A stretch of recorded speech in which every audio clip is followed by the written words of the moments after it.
বিসমিল্লাহির রহমানির রহিম। আজ আমি ফিজিক্স ওয়ানের অধ্যায় দ্বিতীয় দিক রাশি এবং অদিক রাশি সম্বন্ধে পড়াব। এই অধ্যায়ে আমরা যা শিখব, রাশি কাকে বলে, স্কেলার রাশি ও ভেক্টর রাশি কাকে বলে এবং এদের পার্থক্য, বিভিন্ন প্রকার ভেক্টর রাশি সম্বন্ধে ধারণা, সামন্তরিক সূত্রের সাহায্যে লব্ধির মান ও দিক নির্ণয়ের সূত্র প্রতিপাদন করা, লব্ধির সর্বোচ্চ ও সর্বনিম্ন মান নির্ণয়ের সূত্র প্রতিপাদন করা, স্কেলার গুণন ও ভেক্টর গুণন ব্যাখ্যা করা, ভেক্টর যোগের ত্রিভুজ সূত্র বিবৃত ও ব্যাখ্যা করা, গাণিতিক সমস্যার সমাধান করা। প্রথমে আমরা জেনে নিব রাশি কাকে বলে। যা কিছু পরিমাপ করা যায় তাকে রাশি বলে, যেমন ভর, সময়, বল ইত্যাদি। কিছু কিছু রাশি আছে যাদের শুধু মান আছে, আবার অনেক রাশি আছে যাদের সম্পর্কে পুরো ধারণা পেতে হলে মান ও দিক উভয়ের প্রয়োজন হয়। বস্তু জগতে যত পরিমেয় রাশি আছে তাদেরকে দুই ভাগে ভাগ করা যায়, অর্থাৎ রাশি হলো দুই প্রকার, একটা হলো ভেক্টর রাশি এবং আরেকটা হলো স্কেলার বা অদিক রাশি। তাহলে আমরা জেনে নিই স্কেলার রাশি বা অদিক রাশি কাকে বলে এবং ভেক্টর রাশি ও দিক রাশি কাকে বলে। স্কেলার রাশি বা অদিক রাশি, যে সকল রাশির মান আছে কিন্তু দিক নেই তাদেরকে অদিক রাশি বলে, যেমন সময়, ভর ইত্যাদি। ভেক্টর রাশি বা দিক রাশি, যে সকল রাশির মান ও দিক উভয়ই আছে তাদেরকে ভেক্টর রাশি বা দিক রাশি বলে, যেমন সরণ, বেগ, বল ইত্যাদি। তাহলে আমরা এবার দেখি যে ভেক্টর রাশিকে আমরা কিভাবে প্রকাশ করব। তাহলে প্রথমে আমি ধরে নিই যে পি একটি দিক রাশি। এই রাশিটিকে আমরা নিম্নোক্তভাবে প্রকাশ করতে পারি, যেমন পি একটি ভেক্টর রাশি, তার উপরে আমরা অ্যারো বা তীর চিহ্ন দিব, অথবা পি কে আমরা একটা ব্লক লেটারে লিখব, অথবা পি এর উপরে একটা দাগ দিলে আমরা বুঝে নিব, অথবা পি এর নিচে একটা দাগ দিব, ইত্যাদি ভাবে আমরা ভেক্টর রাশিকে প্রকাশ করতে পারি। কিন্তু সাধারণত দেখা যায় যে প্রথম দুইটার ব্যবহারই সবচাইতে বেশি হয়। এবার আমরা দেখব যে ভেক্টর রাশির প্রকারভেদ। ভেক্টর রাশি আমরা সমান ভেক্টর, শূন্য বা নাল ভেক্টর, বিপরীত বা ঋণ ভেক্টর, একক ভেক্টর, সদৃশ ভেক্টর এবং অবস্থান ভেক্টর। প্রথমেই জেনে নিব যে সমান ভেক্টর কাকে বলে।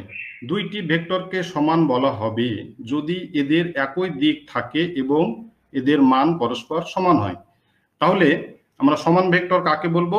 সমান ভেক্টর বলবো যে মান একই হবে এবং ডিরেকশন যদি একই দিকে হয় তখন তাকে আমরা বলবো সমান ভেক্টর।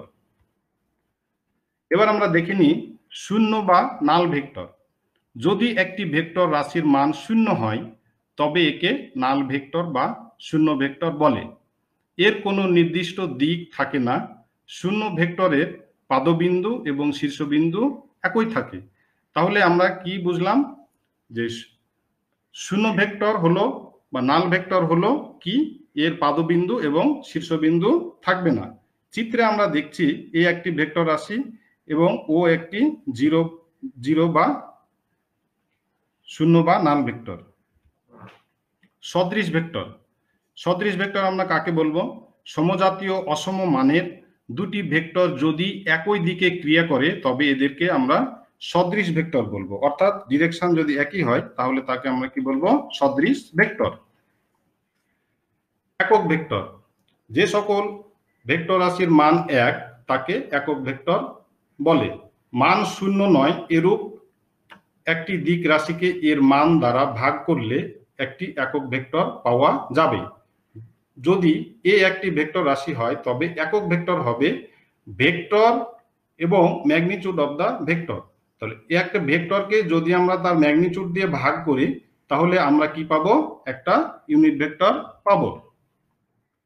বিপরীত বা ঋণ ভেক্টর, যদি দুইটি ভেক্টর রাশির মান একই থাকে কিন্তু দিক বিপরীত হয়, তখন এদেরকে একে অন্যের ঋণ ভেক্টর বলে। অর্থাৎ মান যদি একই থাকে কিন্তু ডিরেকশনটা বিপরীত। আমরা চিত্রে দেখতে পাচ্ছি এ এবং বি, তার ডিরেকশন বিপরীত বলে এটা আমরা একে অপরের ঋণ ভেক্টর বলবো। এখানে আমরা দেখছি বি, তাদের ডিরেকশনটা বিপরীত বলে আমরা এটাকে বিপরীত বা ঋণ ভেক্টর বলবো। অবস্থান ভেক্টর, মূল বিন্দু সাপেক্ষে অন্য যে কোনো বিন্দুর অবস্থান যে ভেক্টরের সাহায্যে নির্ণয় করা যায় তাকে অবস্থান ভেক্টর বলে।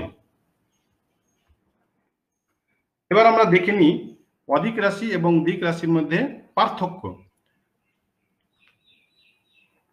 অধিক রাশি কাকে বলে? যে সকল রাশির শুধু মান আছে, দিক নেই, তাদেরকে অধিক রাশি বলে। যে সকল রাশির মান ও দিক উভয়ই আছে তাদেরকে দিক রাশি বলে। 2 নম্বর, অধিক রাশির যোগ বিয়োগ গুণ ভাগ ইত্যাদি সাধারণ নিয়মে হয়। দিক রাশির যোগ বিয়োগ গুণ ভাগ ইত্যাদি ভেক্টর বীজগাণিতিক নিয়মে হয়।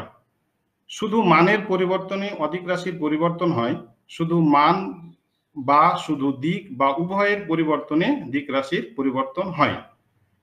দুটি অধিক রাশির গুণনে সর্বদা একটি অধিক রাশি পাওয়া যায়।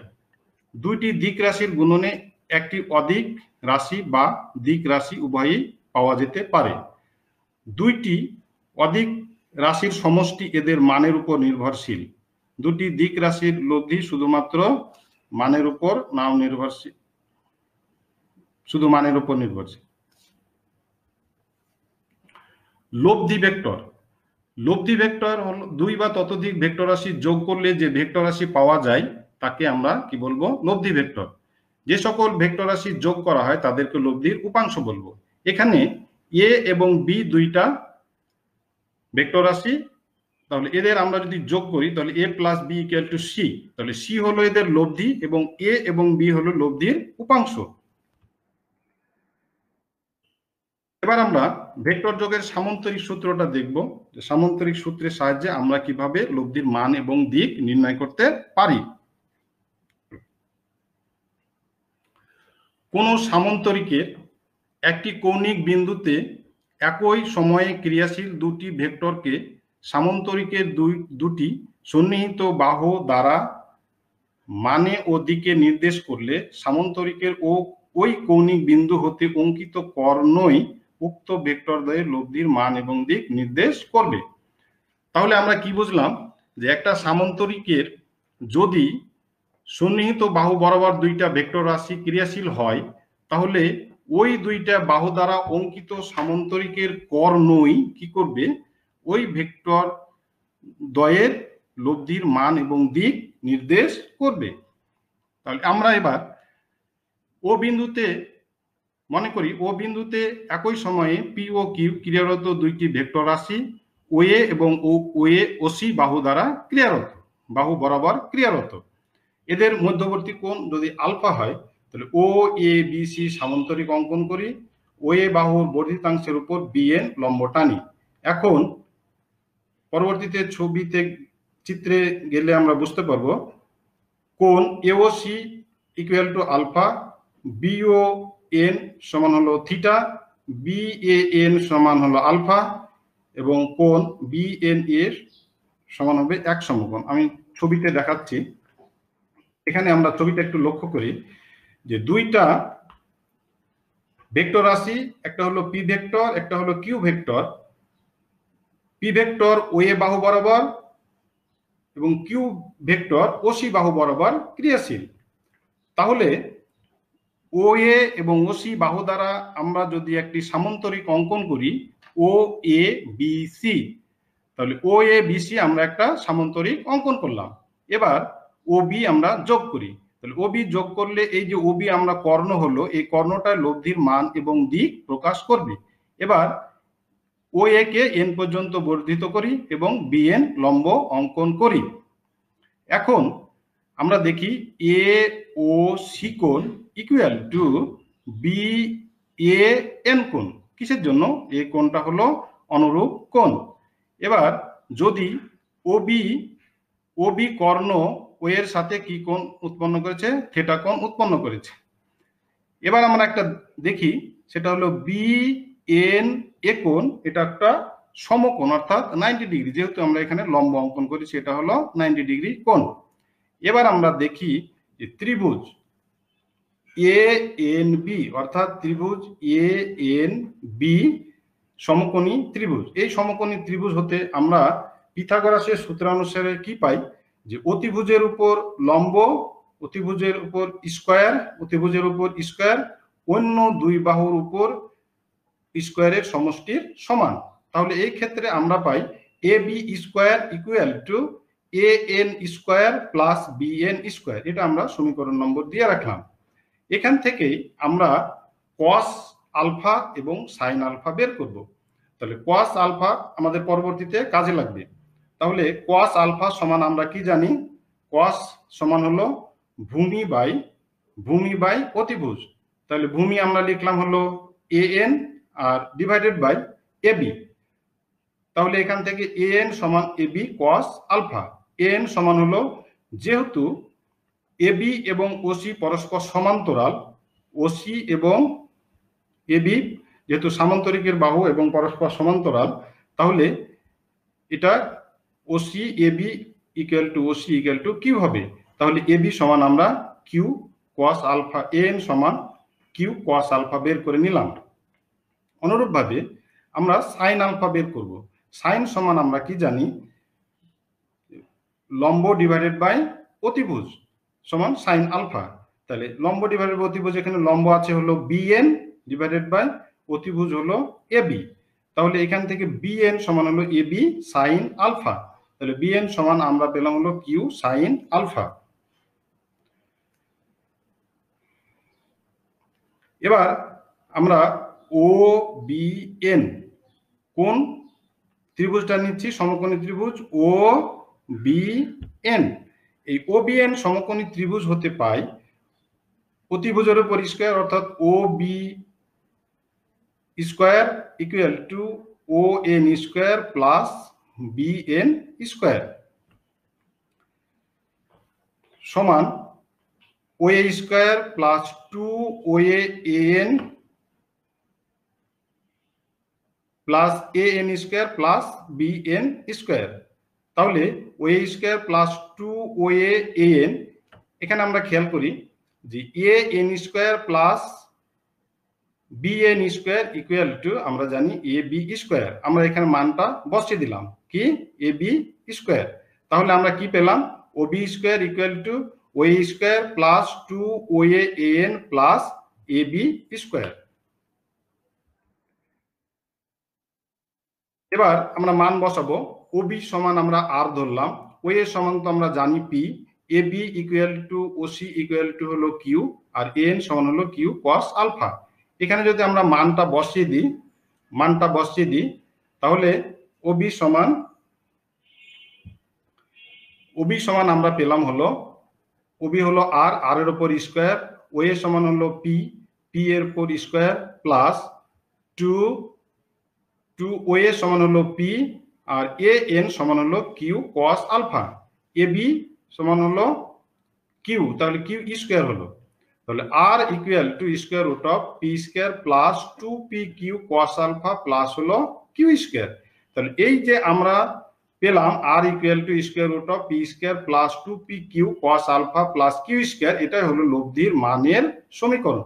অর্থাৎ দুইটা ভেক্টর রাশি যদি সামান্তরিকের সন্নিহিত বাহু বরাবর ক্রিয়াশীল হয়, তাহলে উক্ত বাহু দ্বারা অঙ্কিত সামান্তরিকের যে কর্ণ লব্ধির মান এবং দিক প্রকাশ করবে, সেই লব্ধিটাই হলো R equal to square root of P square plus 2 P Q cos alpha plus Q square. এবার আমরা লব্ধির দিক নির্ণয় করব। তো লব্ধির দিক নির্ণয় করতে হলে ও বি এন সমকোণী ত্রিভুজ হতে পাই ও বি এন। আমরা কোন ত্রিভুজটা নিচ্ছি? ও বি এন, এই ত্রিভুজটা নিচ্ছি। এই ত্রিভুজটা নিয়ে আমরা ট্যান থিটা, কিসের জন্য? যে ও এ বাহু ও এন বাহুটা ও বি কর্ণের সাথে থিটা কোণ উৎপন্ন করেছে, যেহেতু আমরা পূর্বে বলেছি। তাহলে ট্যান থিটা সমান আমরা কি জানি? যে ট্যান থিটা সমান হলো লম্ব বাই ভূমি, লম্ব বাই ভূমি। তাহলে লম্ব এখানে কি আছে বিএন, তাহলে এখানে আমরা বিএন লিখলাম, ডিভাইডেড বাই ও এন, আমরা এখানে ও এন লিখলাম, equal to BN divided by O A, যেহেতু ও এনটা কি দুইটা সমষ্টি, দুইটা রেখার সমষ্টি ও এ এবং প্লাস হলো এ এন। এবার আমরা মান বসিয়ে দিই। বিএন সমান আমরা পূর্বে বের করে রেখেছি, যেটা বিএন আমি ডান পাশে লিখে রেখেছি, দেখেন এখানে যে BN equal to Q sine alpha, BN সমান আমরা লিখে ফেললাম কিউ সাইন আলফা, আর ও এ সমান হলো পি, আর এ এন সমান হলো কিউ কস আলফা। অতএব theta equal to tan inverse Q sine alpha divided by P plus Q cos alpha.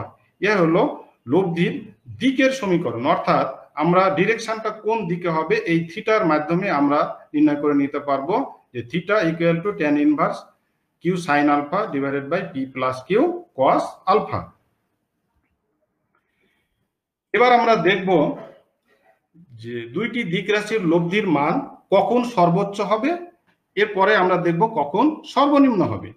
তাহলে আমরা সর্বোচ্চ এবং সর্বনিম্ন মান কখন হয়, লব্ধির সর্বোচ্চ মান এটা কি আর উপর নির্ভর করে, লব্ধির সর্বোচ্চ মানটা নির্ভর করে কস আলফার উপর। তাহলে লব্ধির সর্বোচ্চ মান নির্ভর করবে কস আলফার সর্বোচ্চ মানের উপর। তাহলে কস আলফা এর সর্বোচ্চ মান আমরা জানি হলো +1। তাহলে কস আলফা +1 হতে হলে আলফা সমান অবশ্যই আমাকে 0 ডিগ্রি হতে হবে। তাহলে কস আলফা এর মান যদি 1 হয়, তাহলে আমরা এখানে দেখি যে আমরা জানি যে আর ইকুয়াল টু আমরা পূর্বে পেলাম square root of P square plus Q square plus 2p Q cos alpha. তাহলে আর ম্যাক্সিমাম, অর্থাৎ ম্যাক্সিমাম কখন হবে, সর্বোচ্চ যখন হবে লব্ধির মানটা square root of P square plus Q square plus 2p Q cos 0 degree. তাহলে square root of P square plus Q square plus 2p Q, যেহেতু কস 0 ডিগ্রির মান হবে 1, তাহলে square root of P square plus Q square plus 2p Q. তাহলে আমরা এখানে a plus B whole স্কয়ারের formula a plus P plus Q whole square সমান আমরা পেলাম হলো পি প্লাস কিউ। তাহলে লব্ধির সর্বোচ্চ মান কখন হলো, যখন আমাদের কস আলফা এর মান সর্বোচ্চ হলো এবং আলফাটা হলো 0 ডিগ্রি, অর্থাৎ দুইটা ভেক্টর রাশি যখন একই দিকে ক্রিয়াশীল হয়, অর্থাৎ কোণের মানটা 0 ডিগ্রি হয়, তখন আমরা কি পাবো, রেজাল্টেন্টটা আমরা সর্বোচ্চ পাবো, অর্থাৎ ম্যাক্সিমাম পাবো। আর কি হবে, তখন ম্যাক্সিমাম হবে। দুইটি দিক রাশির লব্ধির সর্বনিম্ন মান কখন হবে, আমরা জানি যে কস আলফা এর সর্বনিম্ন মান হলো -1, অর্থাৎ কস আলফা এর সর্বনিম্ন মান হলো -1। তাহলে এই যে আলফা এর মানটা কতটুকু হবে, 180 ডিগ্রি হতে হবে। তাহলে কস আলফা সমান -1 হবে তখনই যখন আলফা এর মান কত হবে, 180 ডিগ্রি হবে। তাহলে আর ইকুয়াল টু আমরা জানি কি যে square root of B square plus Q square plus 2p Q cos alpha. তাহলে আর মিনিমাম এবার আমরা সর্বনিম্ন হবে কি, square root of B square plus Q square plus 2p Q cos 180 degree. তাহলে স্কয়ার রুট অফ, যেহেতু কস 180 ডিগ্রির মান কত, -1 আমরা আগে দেখিয়েছি। তাহলে P square plus Q square minus 2p Q. তাহলে আমরা এখানে a মাইনাস বি হোল স্কয়ারের ফর্মুলা নিয়ে আসলে কি হয়, p minus Q whole square. তাহলে p মাইনাস কিউ, এখানে একটু লক্ষণীয় যেখানে আমরা ম্যাগনিটিউড ব্যবহার করব, যদি p বড় হয় তাহলে p থেকে q বিয়োগ, আর q যদি বড় হয় তাহলে q থেকে pটা বিয়োগ হবে। তাহলে দুইটা ভেক্টর রাশি কি হবে, যদি মিনিমাম মানটা কখন হবে, যদি একই সরল রেখা বরাবর বিপরীত দিক থেকে ক্রিয়াশীল হয়, অর্থাৎ তাদের মধ্যবর্তী কোণটা যদি 180 ডিগ্রি হয়।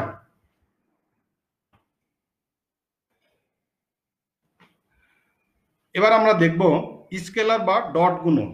তাহলে দুইটি ভেক্টর রাশির গুণফল একটি স্কেলার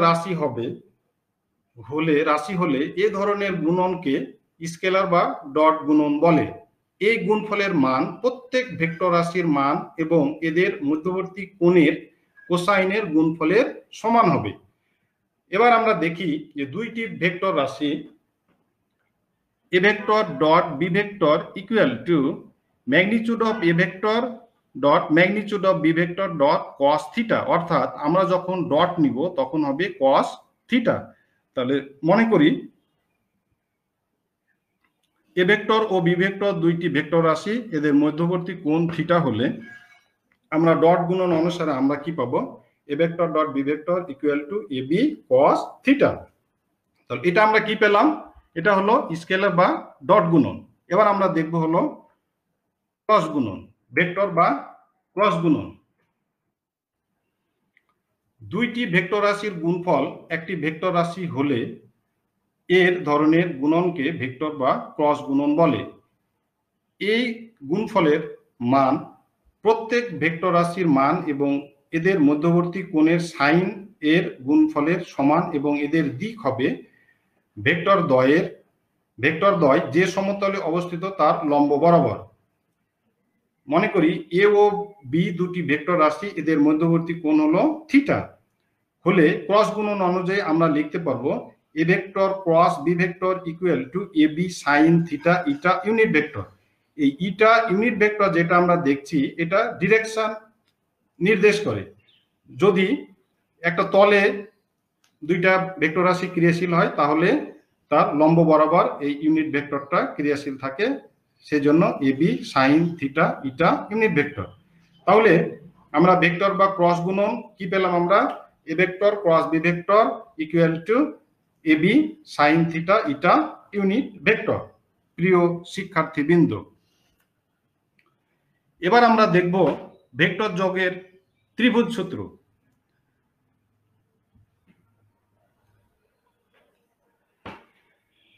একটি ত্রিভুজের দুটি সন্নিহিত বাহু যদি একই ক্রমে দুটি ভেক্টরকে মানে ও দিকে নির্দেশ করে তাহলে ত্রিভুজটির তৃতীয় বাহু বিপরীত ক্রমে উক্ত ভেক্টর দ্বয়ের লব্ধির মান ও দিক নির্দেশ করে।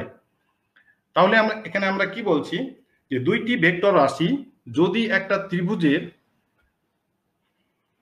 দুইটি বাহু বরাবর দিকে এবং মান নির্দেশ করে তাহলে ত্রিভুজটির যে তৃতীয় বাহু আছে তৃতীয় বাহুকে বিপরীত ক্রমে উক্ত ভেক্টর দ্বয়ের লব্ধির মান এবং দিক নির্দেশ করবে।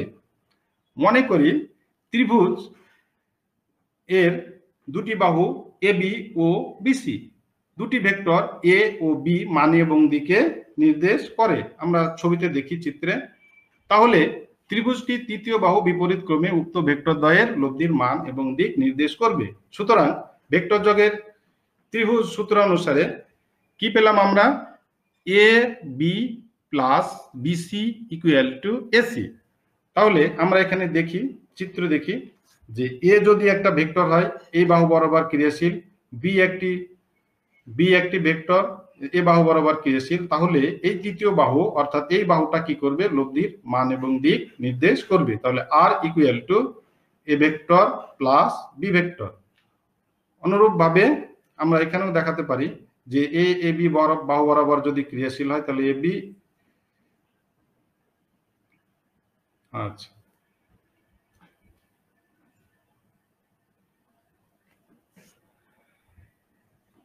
এবার আমরা দেখব গাণিতিক সমস্যা। দুটি ভেক্টর রাশির প্রত্যেকটির মান 5 একক এবং এদের লব্ধির মানও যদি 5 একক হয় তাহলে ভেক্টর দ্বয়ের মধ্যবর্তী কোণের মান কত, এটা আমরা বের করব। তাহলে এখানে আমরা কি পাচ্ছি, যে দুইটি ভেক্টর রাশির প্রত্যেকটির মান কত, 5 একক, 5 একক। তাহলে পি এবং কিউ যেহেতু প্রত্যেক দুইটি বলেছে ওই জন্য আমরা পি এবং কিউ কে ধরে নিলাম, পি ইকুয়াল টু কিউ সমান 5 একক নিলাম আমরা। আর এখানে কি বলছে, লব্ধির মানও হলো 5 একক। তাহলে আমরা কি করলাম, আর ইকুয়াল টু 5 একক। আমাদেরকে কি বের করতে হবে, মধ্যবর্তী কোণ। তাহলে মধ্যবর্তী কোণ আমরা ধরে নিলাম আলফা ইকুয়াল টু হট।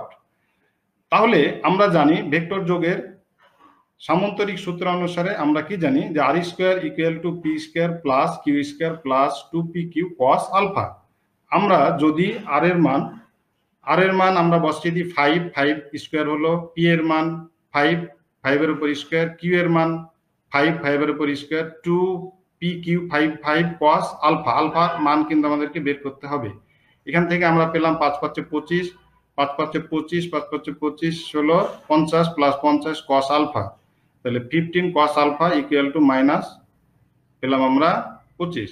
তাহলে cos alpha equal to minus half equal to cos, এই মাইনাস হাফ মানে কি cos 120 ডিগ্রি। তাহলে আলফা ইকুয়াল টু আমরা কত পেলাম? আলফা ইকুয়াল টু হলো 120 ডিগ্রি। তাহলে এভাবে আমরা আমাদের যদি গাণিতিক সমস্যা থাকে তাহলে এই সূত্রের সাহায্যে কি করতে পারি? আমরা গাণিতিক সমস্যার সমাধান করতে পারি। আমরা আরেকটা গাণিতিক সমস্যা আমরা দেখব এবার। দুটি ভেক্টর রাশির প্রত্যেকটির মান 5 একক। তারা একই বিন্দুতে পরস্পর 120 ডিগ্রি কোণে ক্রিয়া করে। তাদের লব্ধির মান ও দিক নির্ণয় করো। তাহলে এখানে আমাদেরকে কি বলছে? এখানে আমাদেরকে বলছে যে দুটি ভেক্টর রাশির প্রত্যেকটির মান 5 একক। তার পূর্বের মতোই আমরা কি করলাম? P equal to Q equal to 5 একক।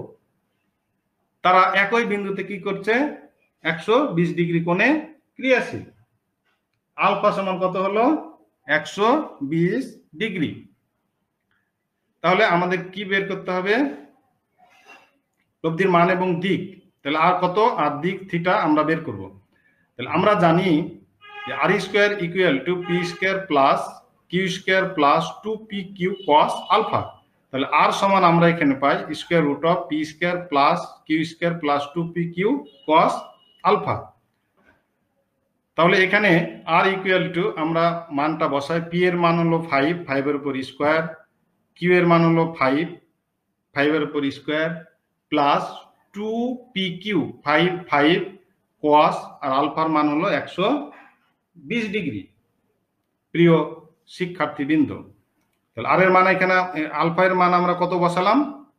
আলফা এর মান 120 ডিগ্রি। তাহলে